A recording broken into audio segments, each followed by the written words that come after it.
Hi, and welcome to Fal.Con's 2020 election protection discussion. And I'm Shawn Henry. I'm the president of CrowdStrike Services and the chief security officer of CrowdStrike.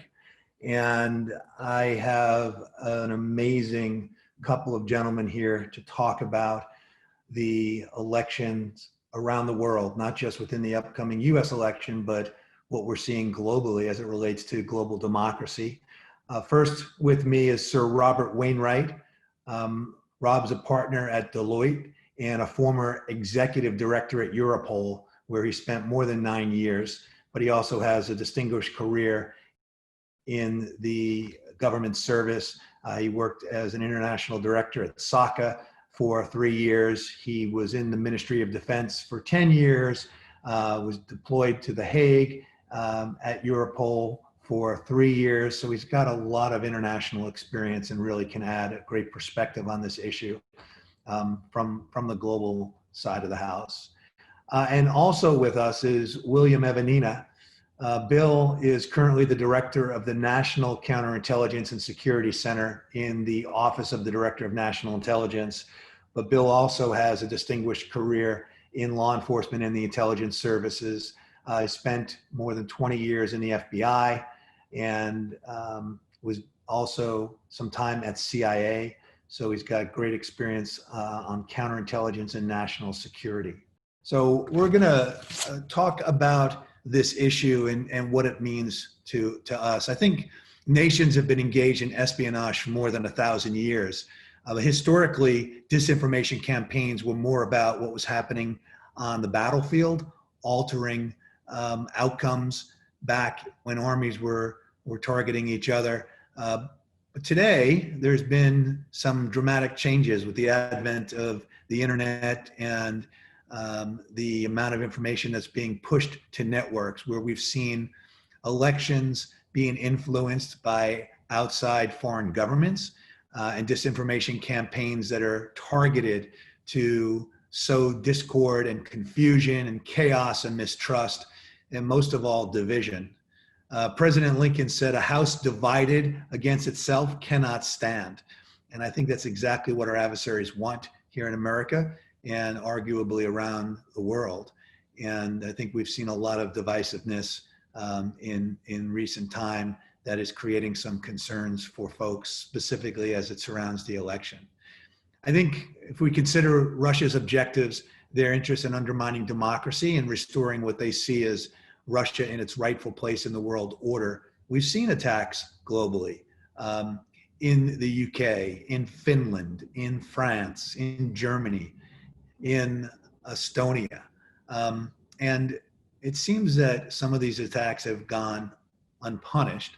And I think that it's really important in order to deter these governments from impacting democracies. There's got to be some type of response, discussions, certain policies, strategies, etc. What you're going to hear from our distinguished guests is about other nation states putting their influence operations together with campaigns to try and impact what voters think and ultimately how they feel. And at its core, a foreign influence operation is really the ultimate hack, not just of democracy, but of people's beliefs, what they think and why they think it. And with the ubiquity of social media, things like Facebook and Instagram and Twitter and many others, foreign countries have really rewritten the playbook on foreign influence. And now election interference is essentially using ordinary people to spread false information through social media. When an item that might appear on an obscure Twitter feed can move up the media food chain and get picked up by multiple news outlets, whether it's legitimate or not, but given legitimacy because of where it's viewed. A big part of global election misinformation is hack and leak operations, as well as disruption of the electoral system, which puts into question the trustworthiness of the election infrastructure. Will my vote count? Will your vote count? Can we be sure that the election is secure and valid? So we're going to get into this discussion now. This is not a political discussion. It's about the integrity of free and fair elections, regardless of who or what you want to vote for. Elections are really the foundation of democracy, and this is a national security issue. Anyone who knows me knows that. National security is not a partisan issue. So let me start first with Bill. Bill, you recently went public with intelligence that China and Iran are also trying to covertly influence America's 2020 election. Can you describe how that not only alters but expands the potential landscape of election influence operations and what the challenges are that are facing the intelligence community to combat it? Sure, Shawn. First of all, thanks for the opportunity to be here with you and share with CrowdStrike your amazing platform here in Fal.Con 2020. Representing the U.S. government, I'm humbled to be here with you and your audience to share some insights and some maybe some mitigation efforts around the globe. So first of all, thanks for being here. Very humbling to be with Sir Rob Wainwright, which is flattering as well. So I'm excited about this. But to get to your question, I think your premise is spot on. And I think we look at where we are globally, and I would say the proliferation in hyperspeed of social media, adversaries of any country, and in our case, the US, China, and Iran, have learned from the Russian successes, not only here in the US in 16, but around Europe and or near abroad. I mean, this influence operations, disinformation is nothing new for the Russian Federation and for Vladimir Putin. They've been using it in the near abroad for decades. It's now transitioned over the ocean into the US, and we're seeing it firsthand. And I'd say similar to most democratic nations around the world, because we're a democratic society, some of our biggest strengths in the democracy, like freedom of speech, religion, assembly, are sometimes our biggest vulnerabilities because our adversaries can exploit them.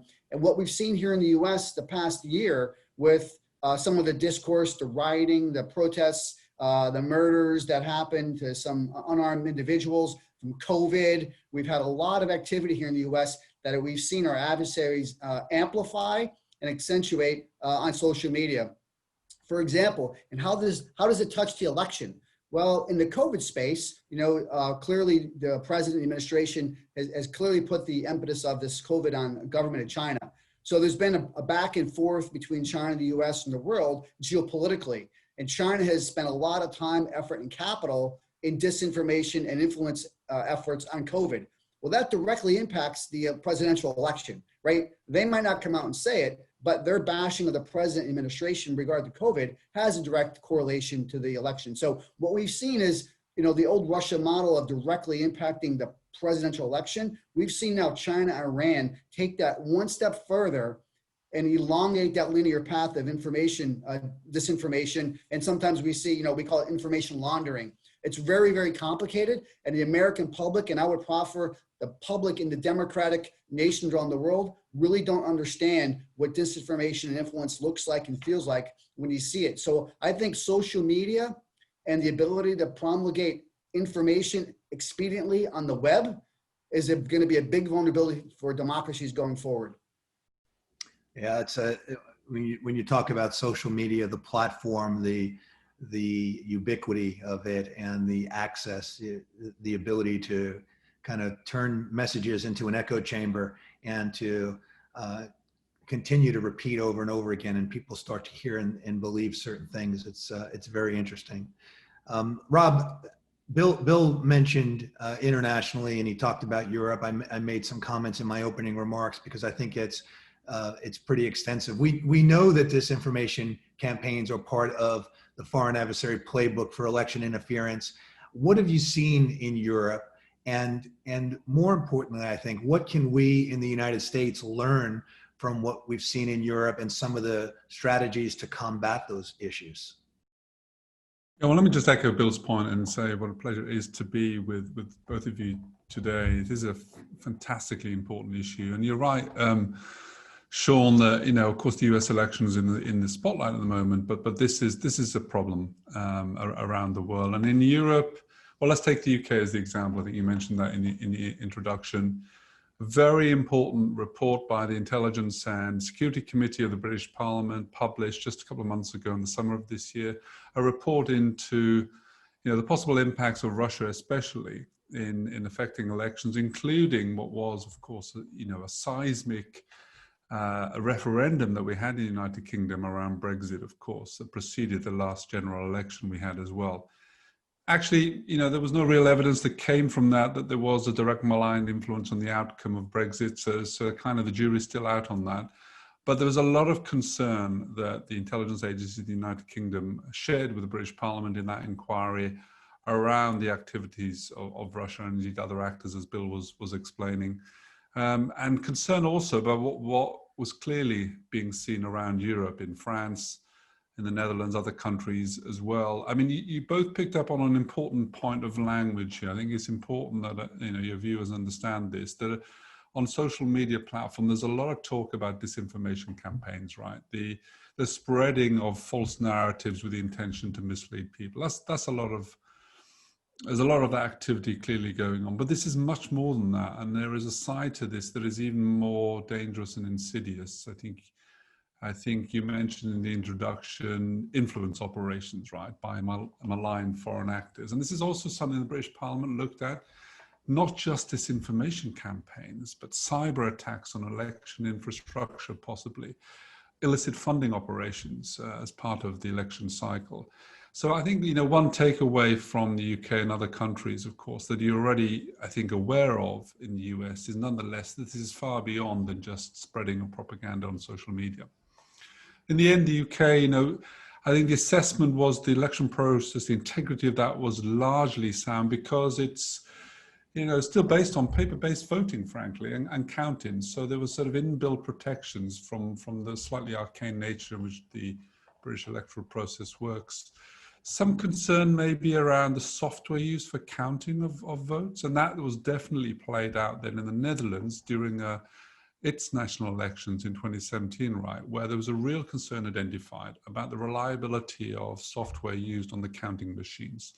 And here the real issue wasn't just the software itself, but the way it was integrated into a very old legacy IT platform for doing that.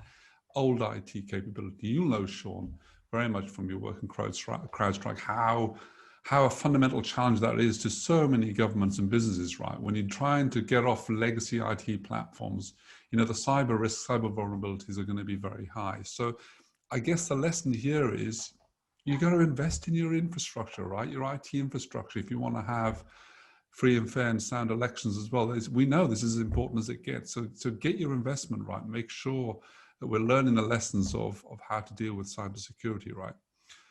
Just one more point I'd make. The European Union itself, which, as you know, is a collection of 28 member states in Europe, it also passed an important resolution about a year ago in October 2019, aimed at really covering, helping to protect what we knew would happen in this year of 2020, around 50 regional, national, and European elections that are coming up during this calendar year. Now, that resolution, again on the back of its research and findings by the European Parliament, identified a significant increase in the number of disinformation cases in 2019, around 1,000 in total across the EU, and that's a doubling, more or less, more than a doubling, in fact, Shawn, on the year before.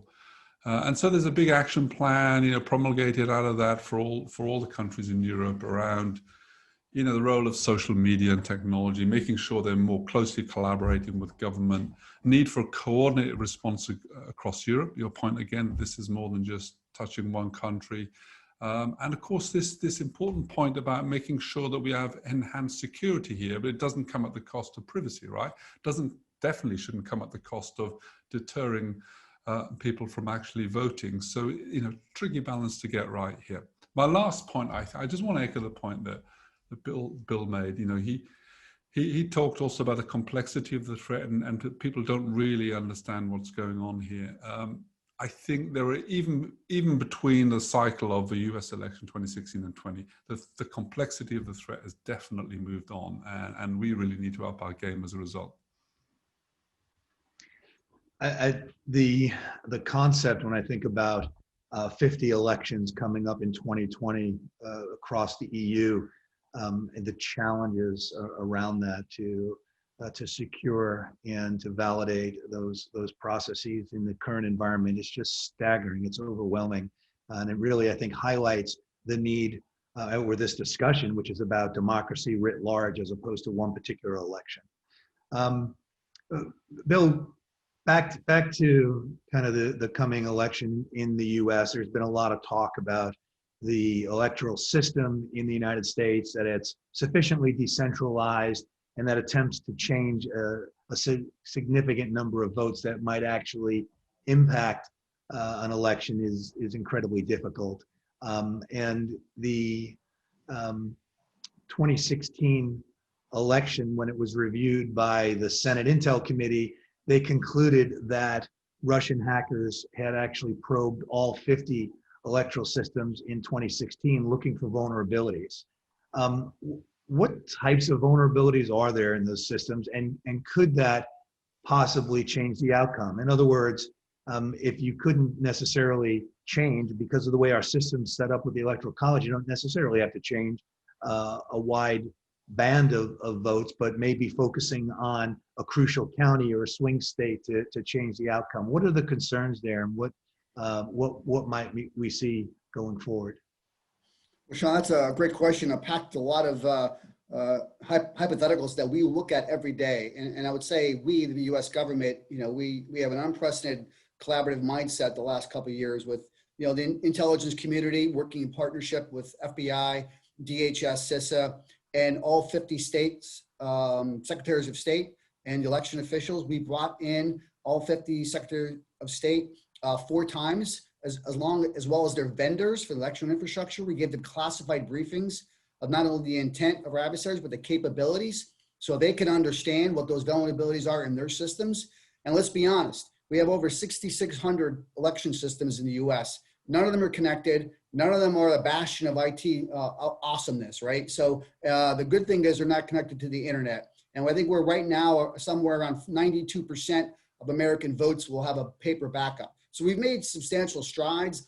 The work that CISA has done with the state and locals has been amazing. Not only to gain confidence, but to understand what those vulnerabilities are, and the speed of which we in the intelligence community take classified information, what we see overseas with the intent of the Russians to Chinese and the Iranians to do X, the speed at which we take that, wash it through and get it to DHS, who could then get it to local officials, is amazing. And we do it really well. And but now not every election infrastructure and local municipality is the same, and they're not treated the same. Some hire organizations like yourself to help prevent and protect on the cyber side. Some don't. Some have money allocated, some don't. So it's very desperate as to what we see from a vulnerability. But I will say, strategically, to what we saw in 16, you referenced the 50 states snooping around. We're still seeing that. The problem is now we're seeing it from multiple countries, not just Russia. So everyone sees as a vulnerability, and they're oftentimes what we mistake for election infrastructure isn't such. It's a county infrastructure. What our adversaries know,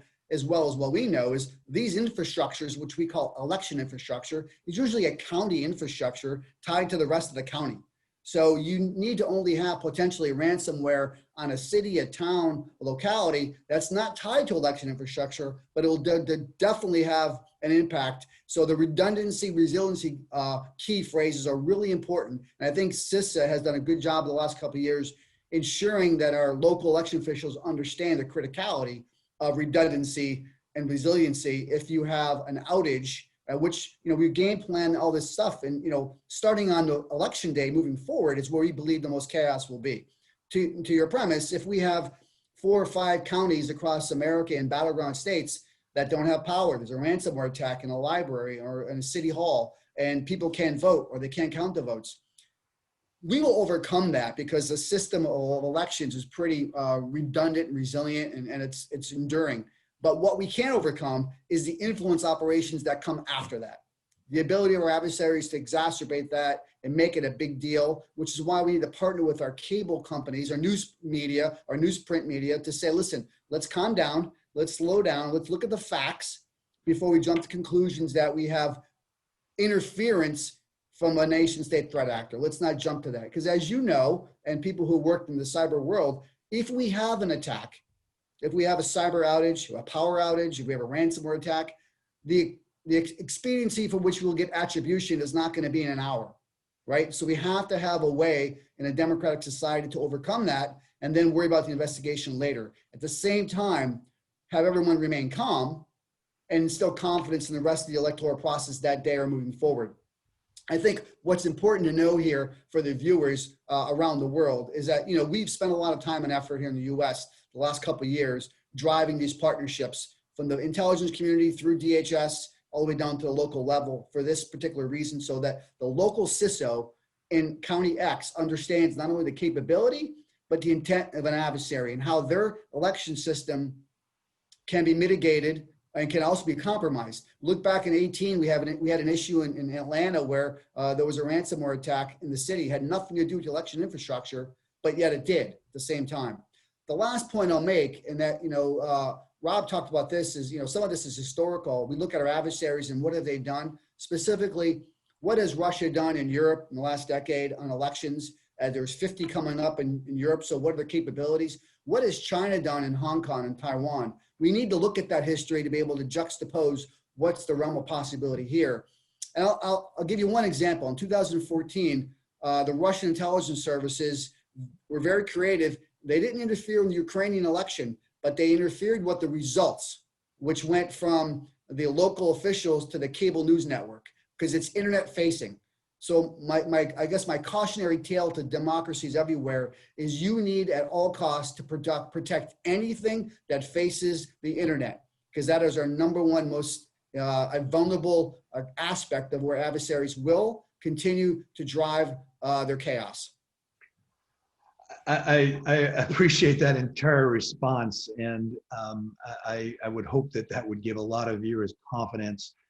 Certainly the risk is there, we see that, but the ability to gameplay, and one of the things we talk about all the time, I talk to CEOs and boards about tabletop exercises and working through a potential scenario so that you can respond when it does happen. You're not trying to cobble together a response, but you've actually thought about this and you know who to talk to and how to do it. I think the point that you made about a disruptive attack in an environment where there's already confusion and concern about there being challenges with an election, whether it be foreign influence or internal infrastructure or what have you, that concern about a couple of counties where there's ransomware or denial of service or what have you, and that being amplified by the media, which is like pouring fuel on a fire to get people concerned. And I think your thought process, how you would communicate with the public, working with CISA perhaps at DHS and other agencies to put in a level of calm, to give people that sense of confidence that this will be resolved and it's not widespread, but it's limited and it's being addressed. I think that that's so important for people to hear, and I really appreciate you going through the process that you've used in the DNI to prepare for that. Rob, let's take this a step further. Everything that Bill said, and then bring it to the international realm. I think detecting election interference often relies on foreign intelligence, and in 2016, there's reports about other nations that have provided intel to the U.S. intel community about what was happening in the 2016 election.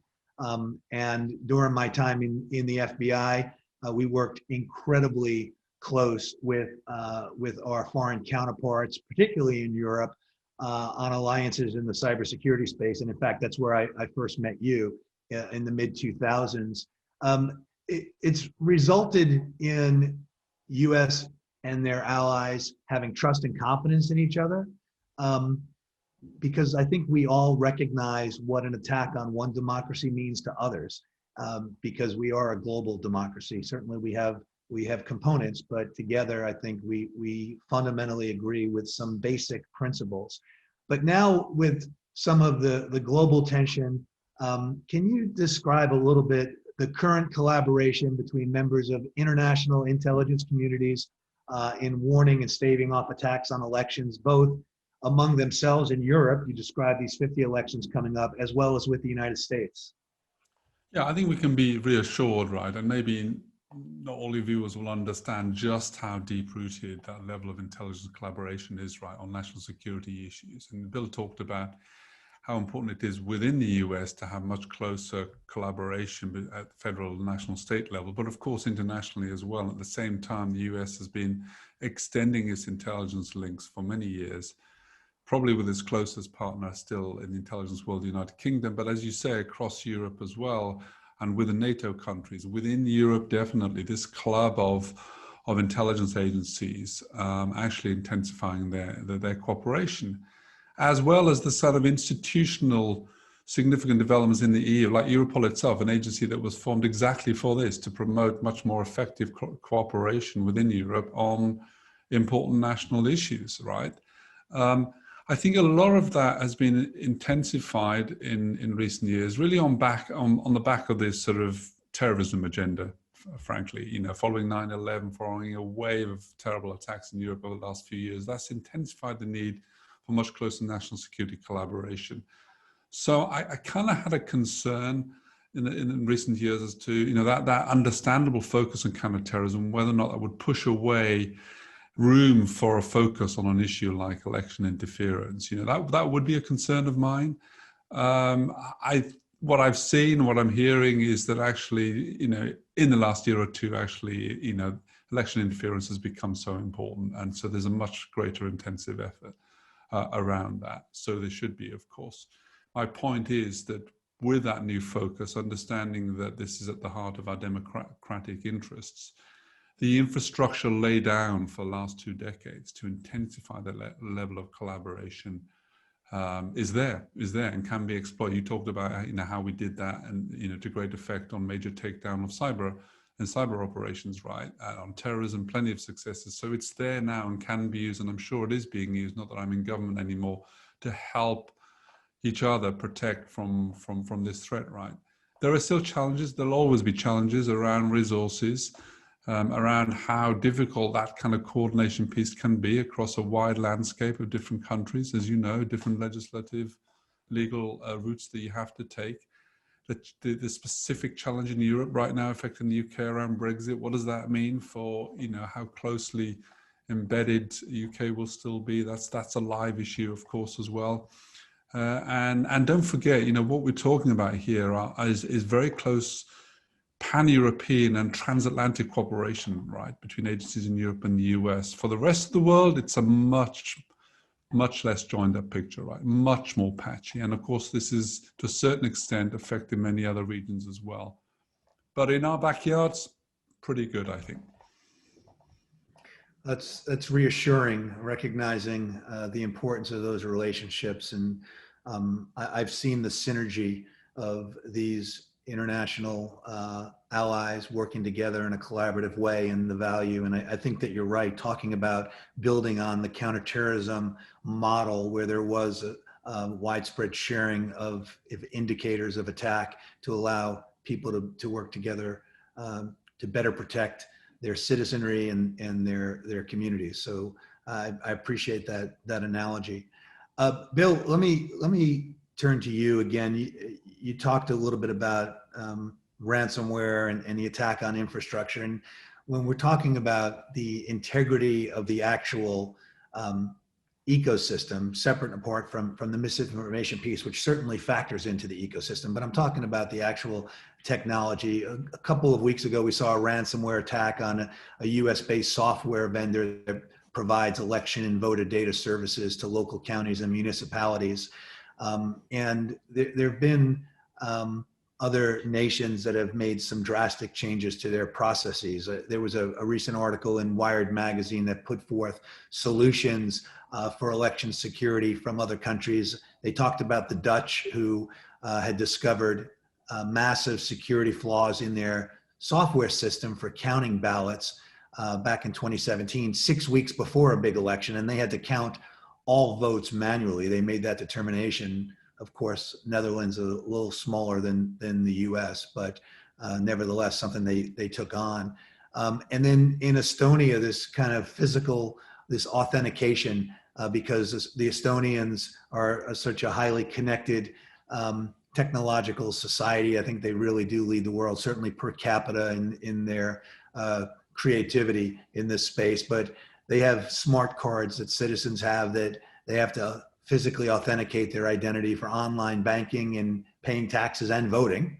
And then from a counterintelligence perspective, there's a story that goes back to 2017 about the hacking of the French presidential candidate Macron, and emails being leaked just immediately prior to the election. And the Macron campaign went public and said that there were fabricated comments, that they had actually put together a fake email into their actual email accounts to confuse hackers. So kind of this counter intelligence play that they put together. I ask all this just talking about in the US, the technological and election security strategies that the government can leverage to help to overcome some of the things that we're seeing to thwart election interference. And on top of that, the last part of that is how can we define red lines for adversaries, that if they take actions that are impacting our process, that there will be some type of repercussions and we can put that deterrence in place. Yeah, those are a lot of good points and questions, Shawn. I think you hit on a lot of key aspects that we are addressing every day now as we get within a month of this election. And I'll take them in small bits and pieces. I think you referenced the 2017 issue. But for your audience here, I think when you think of 2017 in the cyber world, that's like 5 decades ago.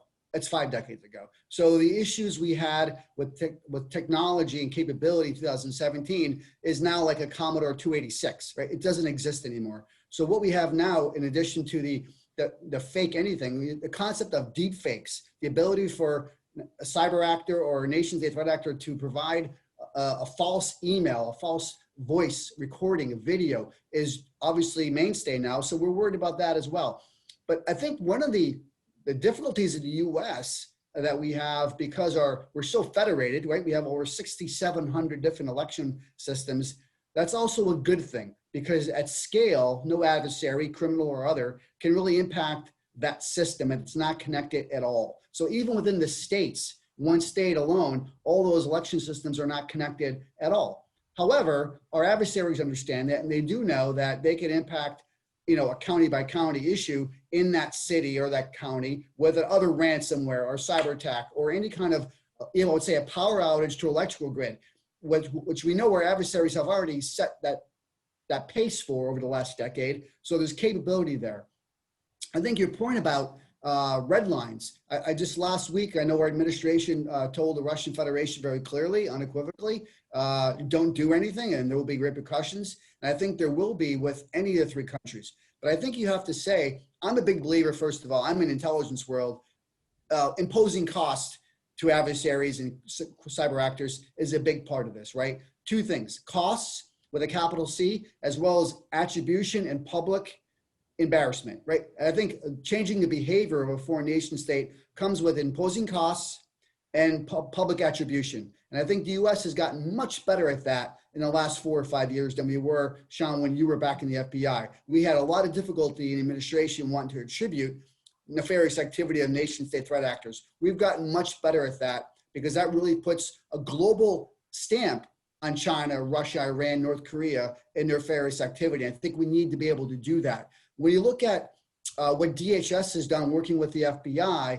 on the local level, they put a suite of protection mitigation capabilities together to allow local municipalities and counties to utilize software-based mitigation to be able to say, hey, we have this tool available if you want. CISA has done a great job. They put their Albert sensors in all 50 states that are forward-leaning at the edge so that we could identify TTPs and malware that we've seen around the world.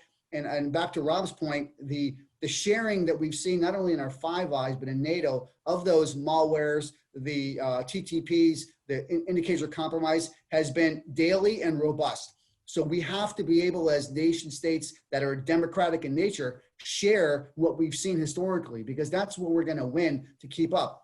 What we all know about our adversaries, whether it be Russia, China, Iran, North Korea, they tend to do the same thing over and over and over and just use the same aspects of a technology. The last point I'll make, Shawn, I think this is what the message we've given to every single county, and I've given to the presidential campaigns and the RNC and DNC, is minimize self-inflicted wounds, right? Let's control the controllables. Let's patch patch. Let's have, emails, passwords changed on a regular basis. Let's get your smartphones handed back into Apple, get new smartphones, and let's do everything from a hygiene perspective and do not click on links. Like self-inflicted wounds are our biggest liability and vulnerability, and we can control that. I appreciate the kind of back to basics. And, we sometimes look at this in such a broad level and the campaigns and how, they've developed over the years. But at the end of the day, so much of this does come down to basics. And by using proper hygiene and good practices, policies, and procedures, you can actually eliminate an awful lot rather than shooting yourself in the foot because you left the back door wide open and somebody walked in and took your server. So I appreciate that last piece about back to basics, the deterrence piece as well. I think it's so important to message what the ramifications may be on an attack in terms of deterring an adversary, because at the end of the day, governments have to influence other governments if they're the ones that are taking action. And an inability to do that means that they'll continue to launch their attacks undeterred. Rob, let me ask you a question. We've been talking a lot about governments and different government agencies, the intel community, et cetera. But what we haven't really talked about is the private sector and how the private sector can work with government agencies to protect the integrity of elections. They certainly have a role. They own a lot of the infrastructure. They're supporting the infrastructure. How can you take advantage of the two for stronger collaboration in order to harden the infrastructure? What's the best way forward there? Yeah, obviously there's a big role here for private sector, right? And clearly the large tech and social media platforms especially, they have a role, they have a responsibility to society, right, to get this right. And we know that the business model of social media companies, very, very powerful and runs on powerful algorithms that can drive their business model. That algorithm can be used also to protect the way in which harm can be exploited, maybe on those platforms. We've seen that on terrorism, right? How social media companies actually in the last 5 years done a pretty good job of using the technological capabilities to identify and remove the vast majority of terrorist content online. So there's the parallel. And I know some of those companies are working at a much more intensive rate than they were in 2016, right? Because the challenge and the threat has moved on. So there's a big role that they can play, turning their great minds and capabilities in the tech world to also help us protect the integrity of elections. The big point though, Shawn, and you hinted at it in the way you asked the question, is that this is not just about what role governments can play on one side and of course, private companies on the other. It's very much about the collaboration, right? And getting that public-private partnership in the right space so that it's all hands on deck in a uniform way. And they each bring different things to what that collaborative effort looks like. And across Europe, we've seen in the Netherlands and other countries how telcos, as well as social media platforms, as well as the internet service providers and other parts of business have worked very closely with law enforcement intelligence agencies under a kind of a government-run task force style approach. And I think this idea of a multi-agency, multi-sector approach is clearly the right way, and it's worked in other areas as well. I think as to what collectively they should be doing about it is about getting the hygiene right. It's about making sure that we have common cybersecurity standards across our election infrastructure, as well as understanding where the threats are coming from. So those two critical areas, making sure cybersecurity standards are high across the board and enforced as that way, and making sure that we're aware of what the threat is, what the intelligence looks like. Those are the two areas around which I think we can see great collaboration between governments and the private sector. Yeah, it's a whole of society response in addition to the government and the private sector, individual citizens. It's about coming together in unison and recognizing the risk and taking those actions. So I appreciate those comments. Bill, I wanted to ask you, just kind of building on Rob's point about the private sector. There's been a lot of discussion about social media platforms in the US and We've seen CEOs of major companies being brought before Congress to talk about their platforms and how their platforms are being exploited and really used to influence people. What are your thoughts there, kind of building on that public-private partnership piece on the responsibility of those social media platforms and what the future might look like going forward? So Shawn, this is a really important question. It's complicated. I'm going to speak a little bit from my role as head of counterintelligence and security, but I'm also going to speak as an American citizen and a member of a democracy, because I think this really cuts across multiple fabrics of our democratic ecosystem. I'll preface it by saying I do believe personally, not in my role here, that the expeditious nature for which government partners with the private sector will be a key ingredient to maintaining democracies around the world. I do think that how we are situated in the global economy with the manifestation of social medias, the attacks we've seen on nefarious countries to our democratic values and processes, the government and the public-private partnership has never been more important than it is right now. A couple key aspects of that when it comes to not just elections, but in general, when you look at the value sets here, and we put this out in our counterintelligence strategy back in January, we really did a paradigm shift to say, we're no longer going to talk about who's doing what to the US and Great Britain and Australia. And we're talking about what they are doing, right? So our 5 pillars of the strategy are critical infrastructure, specifically, telecommunications, energy, financial systems, supply chain, malign foreign influence, cyber, and economic security. Those things are not owned by the governments. They're owned by the private sector and the constituents of the countries. So to me, we have to be really, really conscious of what our adversaries are trying to do. So let's talk about in this space here with the social media companies and managed service providers.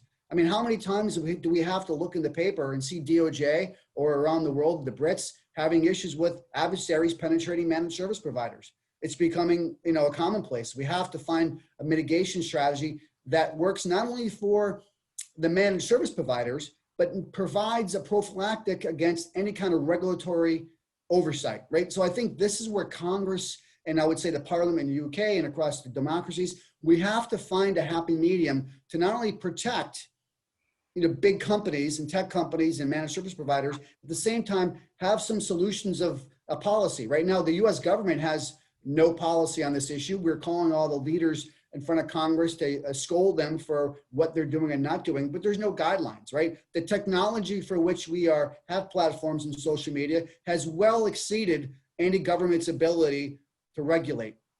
And again, in a democracy, we want to minimize the word regulate. So I would proffer that we have to find a way to be able to help protect private sector companies against nefarious actors. At the same time, provide some guardrails for regulatory issues to give them some rules to go by. And one metaphor I'll use is the Equifax breach that we saw, right? So over a couple of years, you look at what happened with Equifax, and it was, I would consider, one of the greatest successes from the Ministry of State Security and PLA of China we've seen in a long time. People say, well, wait a minute, that was a hack. That was a theft of PII. Well, no, it was more than that, right? So they came away with proprietary data and trade secrets from Equifax with respect to their algorithms and their business rules for connecting to major banking institutions. That is a counterintelligence activity. And when the CEO says publicly, I'm not sure what my company could have done differently to defend against a nation state intelligence service. We have to acknowledge what's happening right now around the globe, where our nation state actors are using intelligence services to attack private sector companies. We have to be willing and able to partner. And that partnership starts not only with intelligence sharing on steroids, but we have to find a happy medium where we can provide due diligence with sharing information at the same time, some, I'd say, privacy protection and protection of regulatory and sanctions after a company becomes victimized. Being a victim cannot be something that's going to carry penalties. We have to find a happy medium. And this election cycle, as we partner with Facebook and YouTube and Twitter and all the social media companies, has really exacerbated their concern and want to help be a solution in protecting our democracy, but they also have to somehow be protected down the road when their constituents, which are global, might complain. Very complicated situation, but I do think the government needs to speed up and catch up to technology in this space. Yeah, I couldn't agree more. You know, I think about the one comment that you made about, you know, you've got the private sector, you know, young men and women in the private sector who are literally going kind of hand to hand combat on the keyboards with trained military professionals, military soldiers, and foreign intelligence officers, and who have unbelievable resources, and they've got motivation, and they've got unlimited budgets. In many cases, their capabilities are strong. And I think that the government, learning from the private sector, and this whole piece about collaboration is so important in terms of protecting the infrastructure. Rob, let me give you an opportunity to make some final comments here. I feel like we could talk for hours about this with the two of you, but we've got a limited time. So let me turn to you for some final comments and thoughts. Yeah, I just want to end, Shawn, where you started, really. This is about as important as it gets for any democracy. It's the most important public issue, I think. It comes down to such fundamental things like how we can embed or protect levels of trust and public confidence in the main pillar of running a democracy, right? So I mention that because when you see it through those lenses, when we all should see that, whether or not you are a CEO of a social media platform, whether or not you're a political leader, whether or not you are an intelligence chief, when you see it in the same way through that lens, you know, or you should know, that you have to throw everything at this to get it right, and prioritize it in the way that we have done, in a collective way, in a successful way, to the threat from terrorism for many years.